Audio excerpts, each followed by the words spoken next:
Hello, everyone. We are reading The Hobbit. This is part 2, chapter 1. The next day, he had almost forgotten about Gandalf. He did not remember things very well unless he put them down on his engagement tablet. Things like Gandalf, tea, Wednesday. Yesterday, he had been too flustered to do anything of the kind. Just before tea time, there came a tremendous ring on the front door bell, and then he remembered. He rushed and put on the kettle, put on another cup and saucer, an extra cake or two, and ran to the door. "I'm so sorry to keep you waiting," he was going to say, when he saw that it was not Gandalf at all. It was a dwarf with a blue beard tucked into a golden belt and very bright eyes under his dark green hood. As soon as the door was opened, he pushed inside just as he had been expected, just as if he had been expected. He hung his hooded cloak on the nearest peg and said, "Dwalin, at your service," he said with a long bow. "Bilbo Baggins, at yours," said the hobbit, too surprised to ask questions at the moment. When the silence that followed became uncomfortable, he added, "I'm just about to take tea. Pray and come and have some with me." A little stiff, perhaps, but he meant it kindly. And what would you do if an uninvited dwarf came and hung his thing on the hall without a word of explanation? They had not been at the table long. In fact, he had hardly reached his third cake when there came an even louder ring on the bell. "Excuse me," said Hobbit, and went off to the door. "So you have got here at last." That was what he was going to say to Gandalf this time, but it was not Gandalf. Instead, there was a very old-looking dwarf on the step with a white beard and a scarlet hood. He, too, hopped inside as soon as the door was opened, just as if he had been invited. "I see they have begun to arrive," he said, when he caught sight of Dwalin's green hood hanging up. He hung up his red one next to it. "Balin, at your service," he said, with a hand to his breast. "Thank you," said Bilbo with a gasp. It was not the correct thing to say, but "they have begun to arrive" had flustered him badly. He liked visitors, but he liked to know them before they arrived, and he preferred to ask them himself. He had a horrible thought that the cakes might run short, and that he, as the host, he knew his duty and stuck to it, however painful, might have to go without. "Come along in and have some tea," he managed to say, taking a deep breath. "A little beer would suit me better, if that's all the same, my good sir," said Balin, with a white beard. "But I don't mind cake some. Seed cake, if you have any." "Lots," Bilbo found himself answering, to his own surprise. He found himself scuttling off, too, to the cellar, to fill the pint beer mug, and then to a pantry to fetch 2 beautifully round seed cakes, which he had baked the afternoon before the after-supper morsel. When he got back, Balin and Dwalin were talking at the table like old friends. As a matter of fact, they were brothers. Bilbo plumped down the beer and the cake in front of them. With a loud ring came from the bell again, and then another ring. Gandalf for certain this time, he thought, as he puffed along the passage. But it was not. It was 2 more dwarves, both with blue hoods, silver belts, and yellow beards, and each of them carried a bag of tools and a spade, in which they hopped as soon as the door began to open. Bilbo was hardly surprised at all. "What can I do for you, my dwarves?" he said. "Keely, at your service," said one. "And Feely," answered the other, and they both swept off their blue hoods and bowed. "And at yours and your families," replied Bilbo, remembering his manners this time. "Dwalin and Balin are here already, I see," said Keely. "Let's join the throng." "Throng," thought Mr. Baggins. "I don't like the sound of that. I really must sit down for a minute and collect my wits and have a drink." He had only just to sit in the corner while the 4 dwarves sat round the table and talked about mines and golds and trouble with goblins and the depredations of dragons and lots of other things he did not understand and did not want to, for for they sounded much too adventurous. When ding-a-dong-a-ling-a-ding, his bell rang again, as if some naughty little hobbit boy was trying to pull the hobbit handle off. "Someone at the door," he said, blinking. "Some four, I should say, by the sound," said Feely. "Besides, we saw them coming around beside us in the distance." The poor little hobbit sat down in the hall and put his head in his hands, and wondered how this had happened, and what was going to happen, and whether they would all stay to supper. Then the bell rang again, louder than ever, and he had to run to the door. It was not four, after all, it was five. Another dwarf had come along while he was wandering in the hall. He was hardly turning the knob before they were all inside, bowing and saying, "At your service," one after the other. Dory, Nori, Ori, Owen, and Glowin were their names, and very soon 2 purple hoods, a gray hood and a brown hood, and a white hood were hanging on the pegs. And off they marched, with their broad hands stuck in their gold and silver belts to join the others. Already it had almost become a throng. Some called for ale, some called for porter, and one for coffee, and all of them for cakes, so the hobbit was kept very busy for a while. A big jug of coffee had just been set in the hearth. The seed cakes were gone, and the dwarfs were starting on a round of buttered scones, when there came a loud knock. Not a ring, but a rat-a-tat on the hobbit's beautiful green door. Somebody was banging on it with a stick. Bilbo rushed along the passage, very angry, altogether bewildered and bewuthered. This was the most awkward Wednesday he ever remembered. He pulled open the door with a jerk, and they all fell in, on top of the other. More dwarves, 4 more.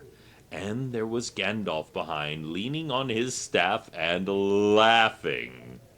He had made quite a dent on the beautiful door. He had also, by the way, knocked out the secret mark that he had put there the morning before.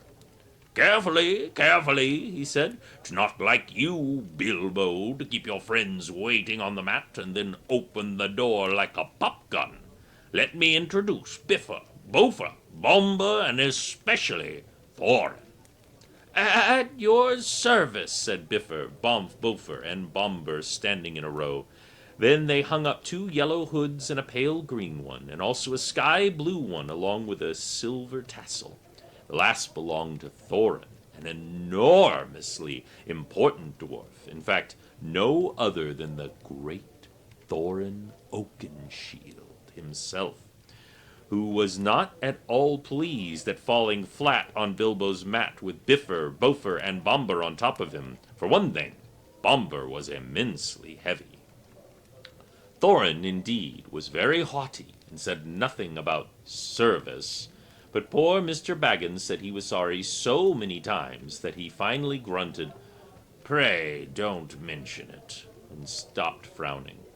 "Now we are all here," said Gandalf, looking at the row of 13 hoods, the best detachable party hoods, and his own hat hanging in the pegs. "Quite a merry gathering. I hope there is something left for latecomers to eat and drink. What's that? Tea? No, thank you. A little red wine, I think, for me." "And for me," said Thorin. "And raspberry jam and apple tart," said Bifur. "And mince pies and cheese," said Bofer. "And pork pie and salad," said Bomber. "And more cakes and ale and coffee, if you don't mind," called the other dwarves through the door. "Put on a few eggs, there's a good fellow," Gandalf called after him, as the hobbits stumped off to the pantries. "And just bring out the cold chicken and pickles." "Seems to know as much about the inside of my larder as I do myself," thought Mr. Baggins, who was feeling positively flummoxed, and was beginning to wonder whether a most wretched adventure had not come right into his house. By the time he had gotten all the bottles and dishes and knives and forks and glasses and plates and spoons and things piled up on big trays, he was getting very hot and red in the face and annoyed. "Confusticate and bebother these dwarves," he said. "Why don't they come and lend a hand?" Lo and behold, there stood Balin and Dwalin at the door of the kitchen, and Feely and Keely behind them. And before he could say knife, they had whisked the trays and a couple of small tables to the parlor and set out everything afresh. Gandalf sat at the head of the party, with the 13 dwarves all around, and Bilbo sat on a stool at the fireside, nibbling at a biscuit. His appetite was quite taken away, and trying to look like this was perfectly ordinary and not in the least an adventure. The dwarves ate and talked, and time got on. At last they pushed their chairs back, and Bilbo made a move to collect the plates and glasses. "I suppose you will all be staying to supper," he said in his politest, pressing tones. "Of course," said Thorin, "and after. We shan't get through the business till late, and we must have some music first. Now, to clear up!" Thereupon the 12 dwarves, not Thorin, he was too important, and stayed talking to Gandalf, jumped to their feet and made tall piles of all the things.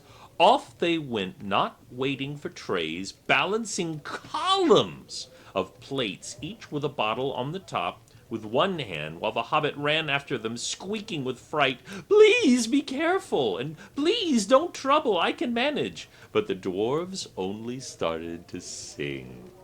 "Chip the glass and crack the plates, blunt the knives and bend the forks. That's what Bilbo Baggin hates. Smash the bottles and burn the corks. Cut the cloth and tread on the flat.